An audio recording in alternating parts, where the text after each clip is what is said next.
Welcome back, everyone. We have heard 3 opinions so far in the tech sector, but to find out what the other Weiss Research editors are recommending, let's bring in our producer, Jen Amos. Jen, it's always so good to see you. Good to see you too, Jamie. All right, get right to it here. We have focused most of the show probably so far on the semiconductor industry. Does anyone else have a particular opinion on that space? Yes.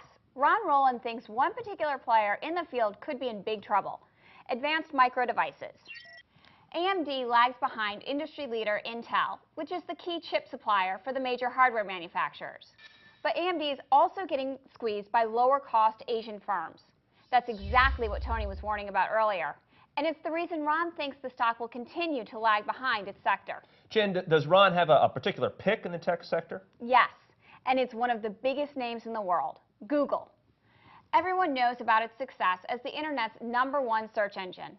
But it's also transforming the advertising and media world, and its Android smartphone operating system is giving Apple a run for its money. In addition, Ron points out that it's becoming a must-own stock for portfolio managers. So he expects heavy buying this month as institutions make sure Google shows up on their year-end reports. Any other Internet stocks among the editor's picks or pans? One of each, actually. Rudy Martin's pick is Mercado Libre, basically the eBay of Latin America.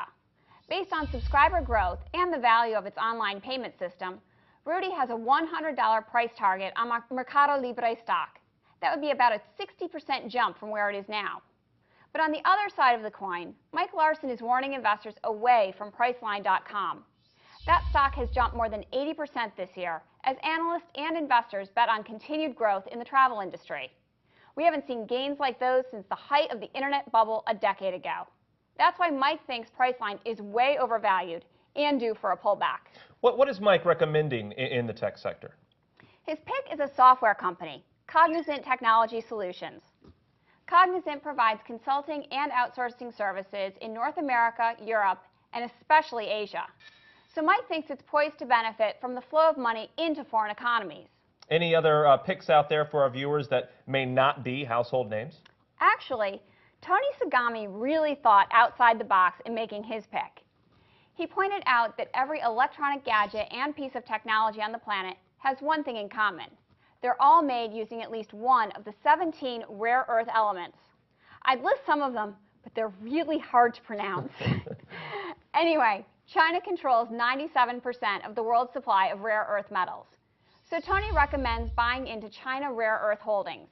It's traded on the Pink Sheets, an over-the-counter market, and it's also available on the Hong Kong Stock Exchange.